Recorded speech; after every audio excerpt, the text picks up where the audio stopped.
was able to sneak over to that little waterfall. So all this ice here is kind of pushed to the side because of the wind.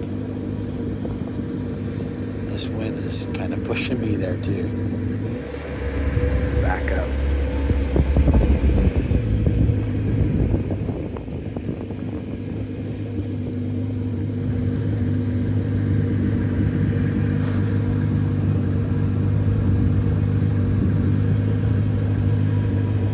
Yeah, we're just kind of chilling out. Get some snacks. Waiting for some big chunk of iceberg to break off, and then we'll head back. I just checked. It's 10:30 Saturday morning here in the Conte Glacier in Alaska.